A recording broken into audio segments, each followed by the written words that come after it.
Hello everyone.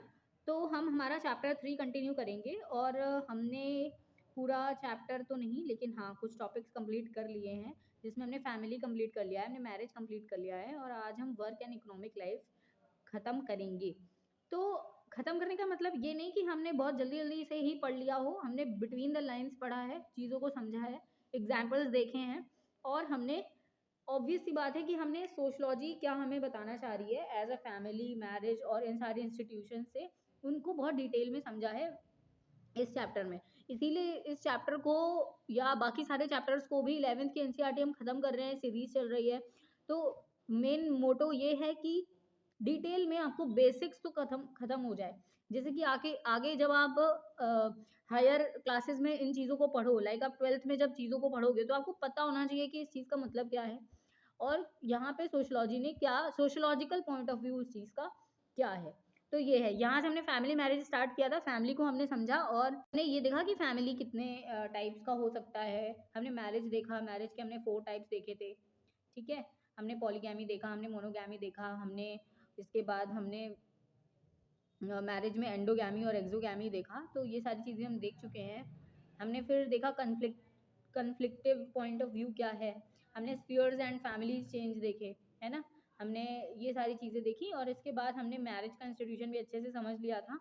हमने male child और female child का रेशियो वगैरह देखा था।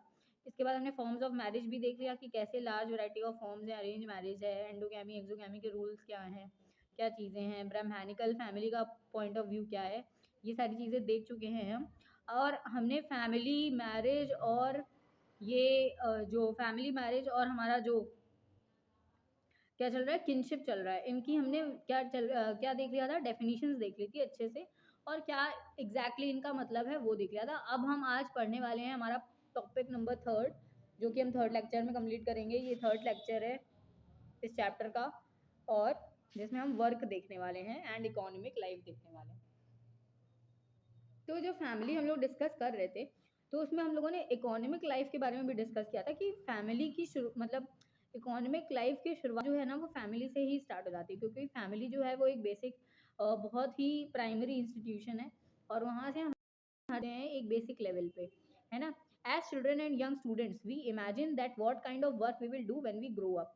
ये चीज़ें हमें फैमिली से ही देखने को मिल जाती है। जैसे कुछ एक एग्जाम्पल ले सकते हैं हम, जैसे कोई डॉक्टर है तो उनका बेटा जो है, डॉक्टर का बेटा जो है, तो वो यही डॉक्टर का जो सन है वो मोस्ट प्रोबेबली चांसेस होंगे कि वो डॉक्टर ही बनना चाहेगा या उसके फादर उसको डॉक्टर बनाना चाहेंगे, है ना। ऐसा है। और फिर उसके बाद मतलब वो बहुत ही रेयर होता है कि वो डिफरेंट फील्ड्स में परस्यू करे, लेकिन हाँ वो या तो पढ़ने में अच्छा होगा या वो पढ़ाई को ही बहुत ज़्यादा इम्पोर्टेंस देते हुए आगे बढ़ेगा लाइफ में, है ना। तो यही है। तो ये फैमिली का रोल यहाँ पे बहुत ही इंपॉर्टेंट होता है। वर्क क्या है, एक एम्प्लॉयमेंट की तरह देखा जाता है कि आप क्या काम करते हो, मतलब आप कहाँ एम्प्लॉयड हो, आप किस काम को करके आप अपनी रोजी रोटी चला रहे हो। ये इस चीज़ का मतलब है वर्क। लेकिन most widely understood sense of work in modern times यही है। और यहाँ पे क्या है, हम लोग ओवर सिंप्लीफाइड व्यू देखेंगे कि मेनी टाइप्स ऑफ वर्क जो है वो do not confirm to the idea of paid employment. हर काम जो है वो पेड नहीं है। आप अगर घर में अपने सफाई कर रहे हो तो क्या वो पेड है? नहीं, ठीक है। तो ये कुछ बहुत सारे काम ऐसे हैं जो पेड नहीं है, जिनके बदले आपको पैसे नहीं मिल रहे हैं, जिनके बदले आपको कोई वो नहीं मिल रहा है, वेजेस नहीं मिल रहे। वर्क डन जो है वो इनफॉर्मल इकोनॉमी में ज़्यादातर किया जाता है हमारे इंडिया में। तो हमारे इंडिया में ज़्यादातर वर्क कौन सा है? इनफॉर्मल वर्क है ना। फॉर्मल वर्क कम है। कहाँ चला गया ये? तो ना इसको स्क्रॉल करने में थोड़ा ये हैंग करता है मेरा, तो सारी चीज़ें स्क्रॉल होने में टाइम लगता है। ओके, तो वर्क यहाँ पे क्या हमें दिखा रहा है कि वर्क मतलब हम क्या काम कर रहे हैं। इनफॉर्मल वर्क है mostly, refers to the transactions outside the sphere of regular employment. तो यहाँ पे रेगुलर वेजेस नहीं है जहाँ पे, मतलब वहाँ पे फॉर्मल सेट ऑफ रूल्स नहीं होंगे। ये चीज़ आपने सोशियोलॉजी क्लास 10th में सॉरी आई मीन कि आपने इकोनॉमिक्स में ये चीज़ पढ़ी होगी जब आप एम्प्लॉयमेंट पढ़ रहे होगे चैप्टर। तो ये क्लास 10th में है, ठीक है। तो उस चीज़ को बार बार एक्सप्लेन करने की ज़रूरत नहीं है। रेगुलर एम्प्लॉयमेंट क्या चीज़ है और इरेगुलर एम्प्लॉयमेंट यानी इनफॉर्मल वर्क क्या है, ये चीज़ आपको पहले से ही पता होगी। But also often involve the direct exchange of goods and services. Direct exchange of goods and services भी होता है यहाँ पे।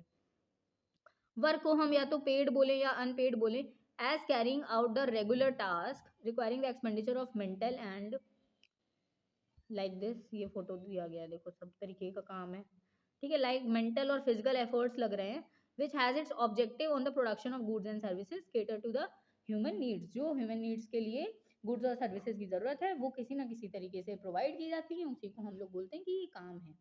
ओके, लाइक कपड़े पहनना है तो कपड़े पहनने के लिए एक इंडस्ट्री होगी जो क्या बोलते हैं कपड़े बनाती होगी, वहां पे कुछ वो लेबर क्या करते होंगे, कपड़ों को, कपड़े के जो फैब्रिक, ये जो फाइबर्स होते हैं उनको निकालते होंगे, उनको डाई डाई आउट करते होंगे, डाई करते होंगे उनमें, फिर उसको जाके फिर क्लोथ बनता होगा, उसमें कढ़ाई होती होगी, बहुत सारी चीज़ें हैं। ओके, तो ये वर्क है। Modern forms of work and division of labour तो बहुत इंपॉर्टेंट चैप्टर है, बहुत मतलब चैप्टर छोड़ो, आप ये सोचो ये कॉन्सेप्ट बहुत इंपॉर्टेंट है।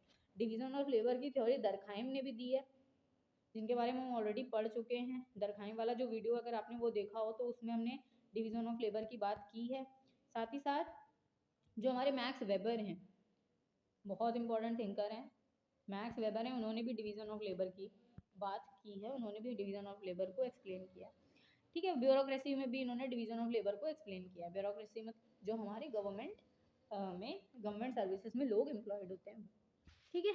इसके बाद क्या है, modern times, pre modern times of society, forms of society, most people work in the field और cared for the life stock. पता है हमें कि मॉडर्निटी आने के पहले लोग क्या करते थे, वहाँ पे फील्ड में काम करते थे, खेतों में काम करते थे, अपने लाइफ स्टॉक्स मतलब जो भी भैंस और भेड़ों और इन सबको मतलब चराते थे, ये सारी चीज़ें करते थे। और in the industrially develop society क्या हुआ, ये जो tiny portion of this population जो कि यहाँ पे काम कर रही है, वो जाके कहाँ पे काम करने लगी, जो एग्रीकल्चर और फार्मिंग में काम करते थे वो क्या होने लगे, इंडस्ट्रियलाइज होने लगे, लार्ज मीन्स ऑफ मशीन्स का इस्तेमाल करने लगे दैन बाय ह्यूमन हैंड, हाथों से काम करने की बजाय मशीन्स का इस्तेमाल होने लगा। इसके बाद क्या है, in a country like India large share of the population continues to be involve in rural agricultural और other rural based occupations. There are other trends in India too, India में भी कुछ अलग ट्रेंड्स हैं। For instant an expansion of service sector, ठीक है। India में क्या सीन है, इंडिया में ये सीन है कि अगर आपको पता हो कि इंडिया में कुछ 3 सेक्टर्स हैं हमारे, है ना, इसको देखो ऐसे बनाते हैं, ये सबसे ज़्यादा 3 सेक्टर्स हैं। तो अगर हम इसको देखें, ये प्राइमरी है, ये सेकेंडरी है और ये टर्शरी सेक्टर है। ये 3 सेक्टर्स हैं हमारे वर्क के, जहाँ पे पूरा इंडिया का इकोनॉमी बेस्ड है। प्राइमरी में क्या है, एग्रीकल्चर है, प्राइमरी में एग्रीकल्चर है। सेकेंडरी में मैन्युफैक्चरिंग यानी कि इंडस्ट्रीज हैं, और फिर उसके बाद टर्शरी में क्या है, सर्विसेज हैं। और फिर उसके बाद हम देखते हैं कि जो प्राइमरी सेक्टर इंडिया में वो अप्रोक्सीमेटली 60% था एक टाइम पे,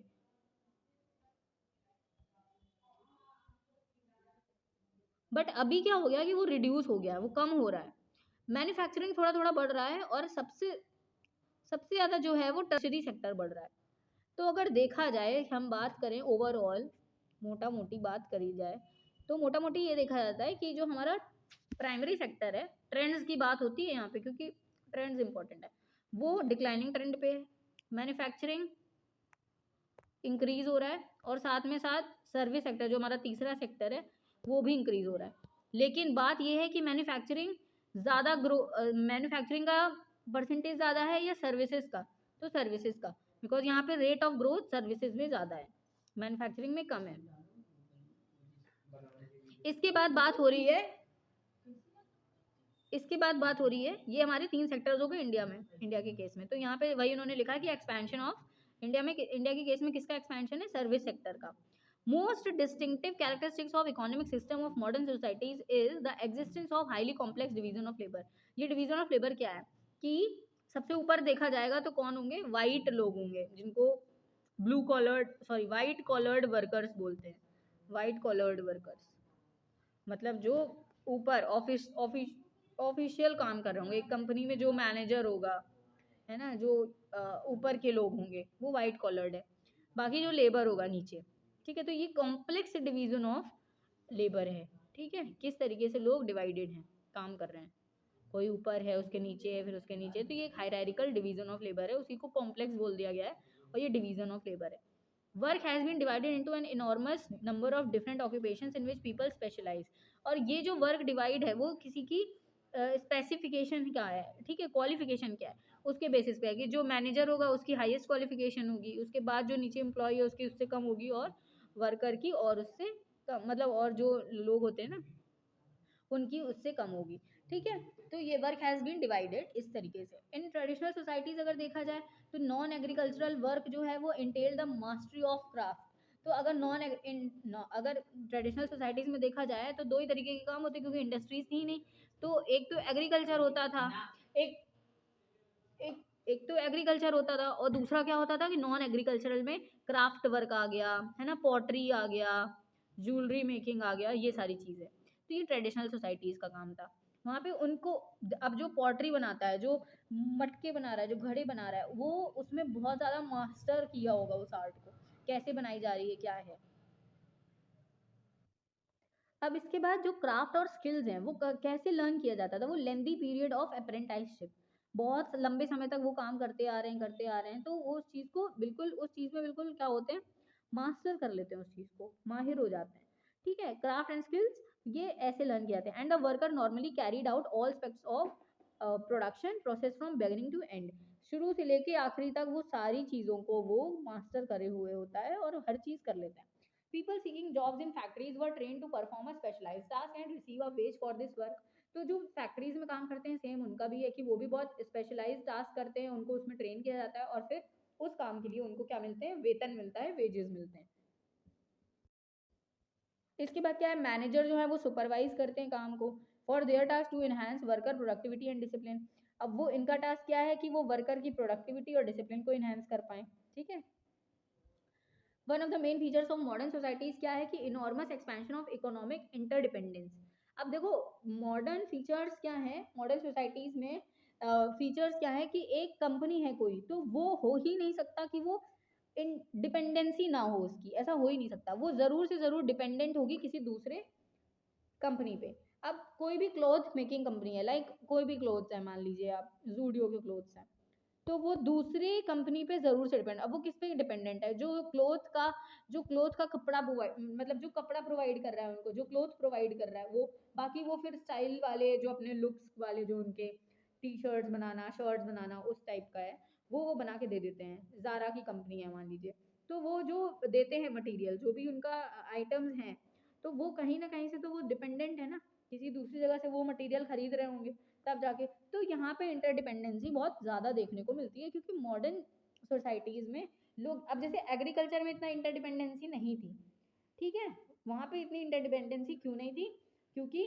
लोग वहाँ पे उनका एग्रीकल्चर हो रहा था, वो अपने खाने पीने के लिए वो अपना पूरा निकाल लेते थे, अपने खेत से वो इतना कमा लेते थे, इतना उगा लेते थे खाना कि उनको दिक्कत ही नहीं होती थी, उनको ज़रूरत ही नहीं पड़ती थी किसी दूसरी जगह से, है ना, किसी दूसरी कंपनी पे डिपेंडेंट होने की। बट ये जैसे जैसे सोसाइटीज़ आगे बढ़ रही है, जैसे जैसे मॉडर्नाइजेशन आ रहा है, वैसे वैसे इंटरडिपेंडेंसी भी बढ़ती जा रही है। जैसे इंडिया में क्या है, इंडिया में जो मोबाइल फ़ोन्स हैं वो मैन्युफैक्चर हो रहे हैं, तो ठीक है, तो मोबाइल फ़ोन्स जो मैन्युफैक्चर होते हैं इंडिया में, उसका जो इंटरनल पार्ट्स है वो कहीं चाइना से आता है ना, तो ये कहीं वियतनाम से आता है, तो ये सारी चीज़ें हैं, फिर जाके फाइनली मैन्युफैक्चर होता है मोबाइल अपने इंडिया में, है ना। तो ये भी है, इंटरडिपेंडेंसी है ना दूसरे कंट्रीज़ पे, यहाँ पे एग्जाम्पल में हमने देख लिया कैसे इंटरडिपेंडेंसी है, ठीक है। With few exceptions the vast majority of people जो है मॉडर्न सोसाइटीज़ में, वो वो जो खाना खाते हैं वो प्रोड्यूस नहीं करते हैं।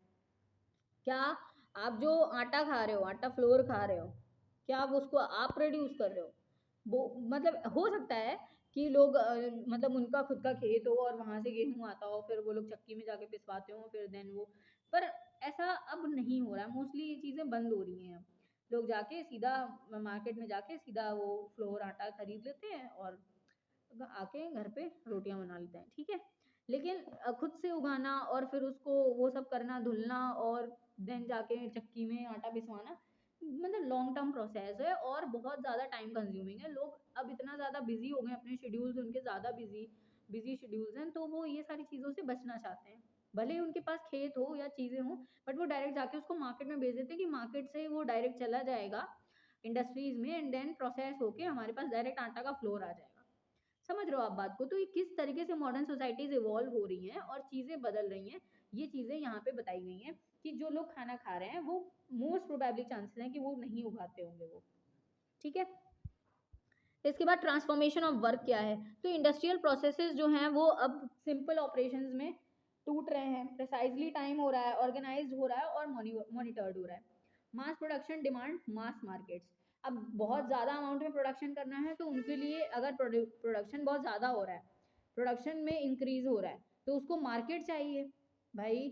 अगर मार्केट नहीं होगी तो वो अपना प्रोडक्ट जो उन्होंने प्रोड्यूस किया है वो कहाँ पे वो जाके सेल करेंगे, कहाँ से उनको प्रॉफिट होगा, है ना। तो डिमांड मास मार्केट, उनको बहुत बड़ी बड़ी मार्केट्स चाहिए। मतलब द सिग्निफिकेंट इनोवेशंस जो हैं क्या हैं वो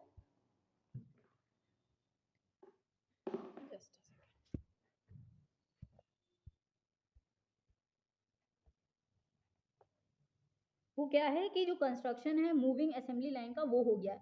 मतलब चीज़ों को कैसे इधर से उधर इक्विप किया जा सकता है, भेजा जा सकता है, या ट्रैवल ट्रांसपोर्टेशन की बात हो रही है। Modern industrial production needed expensive equipment and continuous monitoring of employees through monitoring और सर्विलांस सिस्टम्स, ठीक है। तो मॉडर्न इक्विपमेंट्स को क्या ज़रूरत थी, मॉडर्न इक्विपमेंट्स को ज़रूरत थी कि कैसे एम्प्लॉयज़ को मॉनिटर किया जाए, मॉनिटरिंग हो और सर्विलांस सिस्टम्स बनाए जाए, ओके। पिछले 10 सालों में देखा गया है कि there has been a shift to what is called flexible production to decentralisation of work. इसको समझना इंपॉर्टेंट है, टर्मिनोलॉजी इंपॉर्टेंट है। डिसेंट्रलाइजेशन ऑफ वर्क क्या हो गया है कि अब एक जगह काम नहीं हो रहा है, अब हो रहा है डिफरेंट डिफरेंट जगहों पे काम, यानी सेंट्रलाइज्ड नहीं है, डिसेंट्रलाइज्ड है। मतलब डिसेंट्रलाइज मतलब किसी एक चीज से फोकस हटके कई चीजों, मतलब कई लोग उस काम को कर रहे हैं। जैसे हमने कपड़े की फैक्ट्री की बात की, जहाँ पे क्लॉथ प्रोड्यूस होता है, जहाँ से आप शर्ट, जो कोई एक कपड़े की दुकान है या कोई भी एक कपड़े की कंपनी है जो शर्ट्स को सेल का काम है, शर्ट्स को बनाने का, या रेमंड की कंपनी चलो आप मान लो, ओके, रेमंड का वो शर्ट्स और सूट्स वगैरह का है ना। तो अगर आप उसको समझो तो उनका काम क्या है कि वो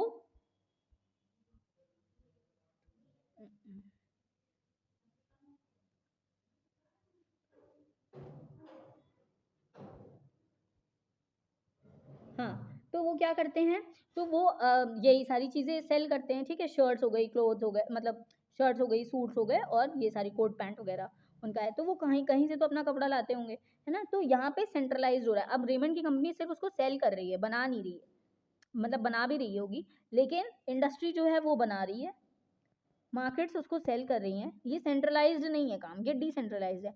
ये इंडस्ट्री कुछ और कर रही है, मार्केट कुछ और कर रही है ना। और जो फाइबर है वो कहीं पे और बन रहा है ना। फाइबर से फैब्रिक बनता है, तो पहले फाइबर्स बन रहे हैं, वो डाई होके आ रहे हैं, देन फैब्रिक बन रहा है, फैब्रिक पे डाइंग हो रही है, देन जाके शर्ट्स को डिज़ाइन किया जा रहा है, और देन जाके कंपनी जो रेमंड है वो उसको सेल कर रही है। इस तरीके से पूरा प्रोसेस जो है वो डिस्ट्रीब्यूटेड है, यानी डिसेंट्रलाइज्ड है।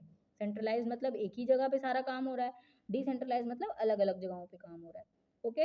It is argued that in this period of globalisation it is growing competition between firms and countries that makes it essential to uh, for firms to organize production suiting the changing market conditions। अब कोई भी चीज़ है, अगर आज आज market में इस चीज़ की डिमांड ज़्यादा है तो उस चीज़ का प्रोडक्शन भी ज़्यादा हो जाएगा, बिकॉज डिमांड ज़्यादा है तो लोग उसको ज़्यादा प्रोड्यूस करेंगे, तब जाके उस डिमांड को सेटिस्फाई या फुलफिल कर पाएंगे। अब लेकिन कल मार्केट की डिमांड कुछ और है, होने वाली है, क्योंकि चेंजिंग मार्केट कंडीशंस है, उसको सेटिस्फाई करने के लिए अपना प्रोडक्शन चेंज करना होगा। तो इस वजह से डिसेंट्रलाइजेशन ऑफ वर्क बहुत ज़रूरी है, वरना एक ही कंपनी अगर सारी चीज़ें करेंगी तो पूरा गड़बड़ ही हो जाएगा, है ना। तो इसलिए जो चेंजिंग मार्केट कंडीशंस हैं, जो चेंजिंग डिमांड्स ऑफ पीपल हैं, उनको सेटिस्फाई करने के लिए डिसेंट्रलाइजेशन का काम बहुत ज़्यादा है, डिसेंट्रलाइजेशन बहुत ज़रूरी भी है ना। इंडस्ट्री कैसी है, essential part of long supply chain, जो हमने अभी बात की वो है कि मैन्युफैक्चरर्स कैसे लिमिटेड हैं या अनलिमिटेड हैं, या वो किस तरीके से डिपेंडेंट हैं दूसरों पे, है ना। जो जो तो सेकेंडरी सेक्टर, अगर आपने पढ़ा हो ये चीज़ को, अगर आपने पढ़ा हो तो आपको पता होगा कि जो सेकेंडरी सेक्टर है हमारा, यानी मैन्युफैक्चरिंग का सेक्टर है, वो डिपेंडेंट है प्राइमरी सेक्टर पे, क्योंकि वहीं से उसको रॉ मटेरियल मिलता है, प्राइमरी उसको रॉ मटेरियल प्रोवाइड करता है, और फिर जाके जो सेकेंडरी सेक्टर है वो टर्शरी सेक्टर, जो टर्शरी सेक्टर है वो सेकेंडरी पे डिपेंडेंट है, क्योंकि सेकेंडरी सेक्टर उसको फिनिश्ड प्रोडक्ट्स प्रोवाइड करेगा, है ना, तब जाके टर्शरी उसको सर्विस, तब जाके टर्शरी सर्विसेज प्रोवाइड कर पाएगा। अब हमारा ये पार्ट कंप्लीट होता है। अब इसके बाद है हमारा पॉलिटिक्स वाला पार्ट, जिसको हम नेक्स्ट वीडियो में कंप्लीट करेंगे। इस चैप्टर को आई थिंक ये लास्ट ही पार्ट है पॉलिटिक्स का, कॉन्सेप्ट ऑफ स्टेट अथॉरिटी, ये सारी चीज़ें हमें करनी है। और इसके बाद आई थिंक यहाँ पे ब्यूरोक्रेसी भी है क्या, ब्यूरोक्रेसी नहीं है, एजुकेशन है। ठीक है, तो स्टेट की बात हम करेंगे, हम पॉलिटिक्स की बात करेंगे और हम एजुकेशन की बात करेंगे। एक लेक्चर और लगेगा इसको खत्म करने के लिए, और ये टोटल 4 लेक्चर्स हो गए इस चैप्टर के, लेकिन बहुत इंपॉर्टेंट हैं। आप देखो और आपको समझ में आएगा कि बेसिकली हमें ये चैप्टर क्या बता रहा है। विद इन द लाइन्स हमने सारी चीज़ें पढ़ी हैं और हमने चैप्टर को बहुत अच्छे से डिटेल्ड वे में ख़त्म किया। अगर आपने शायद अगर वीडियोज़ ये देख रहे हो जो लोग, और उसको दोबारा बुक तो पढ़ने की ज़रूरत नहीं पड़ेगी, आई कैन गारंटी दैट। और आई थिंक इनफ एक्सप्लेनेशन हो जाता है, और विद इन द मतलब स्पेसिफाइड टाइम 10-20 मिनट का ये जो वीडियो लेक्चर्स रह रहे हैं, और इसमें आपको एक अच्छा सा पूरा एक कंटेंट तैयार मिल जाएगा, बुक का अच्छे से एक्सप्लेनेशन मिल जाएगा, और इवन आपके दिमाग में चीज़ें बैठ जाएंगी, और वही ज़रूरत है, क्योंकि सोशियोलॉजी सब्जेक्ट ही ऐसा है, आज आप चीज़ों को पढ़ोगे कल हो सकता है भूल जाओ। ठीक है, बट आपको यहाँ पे वर्डिंग्स पे ध्यान देना है, आपको कीवर्ड्स पे ध्यान देना है, आपको टर्मिनोलॉजीज पे ध्यान देना है। वो आपको तभी याद होंगी जब आप चीज़ों को सुनोगे बार बार और बार बार उनको पढ़ोगे। ओके, तो काइंडली मतलब आप इस वीडियो को देखो, और आपको एनसीईआरटी पढ़ने की ज़रूरत नहीं है। अगर आप चाहो तो कोई दूसरी बुक्स पढ़ सकते हो जो आपकी रेफरेंस बुक्स हों, उनको पढ़ लो आप, तो बहुत ही अच्छा मटेरियल आपके लिए कवर हो जाएगा। ओके, तब तक के लिए thank you, and do subscribe the channel, channel को सब्सक्राइब जरूर कर दो, और लाइक कर दो, और अपने दोस्तों में शेयर कर दो, और पूरी जाके सीरीज़ देखो, पूरी सीरीज़ पढ़ी है, पूरे वीडियोज़ हैं। 3rd चैप्टर पर हम लोग आ गए हैं, कल ये चैप्टर खत्म हो जाएगा, फिर हम नेक्स्ट चैप्टर स्टार्ट करेंगे हमारा, क्योंकि हमें ये सीरीज़ कंप्लीट करनी है। हमने दरखाइम को और हमने जीएस घूरिये को भी कंप्लीट कर लिया है, तो हमने 2 थिंकर्स भी कंप्लीट कर लिए हैं, उनके भी वीडियोज़ पड़े हैं, आप जाके देखो, और ज़रूर से ज़रूर अगर आपको पसंद है तो उनको लाइक करो। Thank you, do subscribe the channel and have a great day. Bye bye, take care, have a great learning also.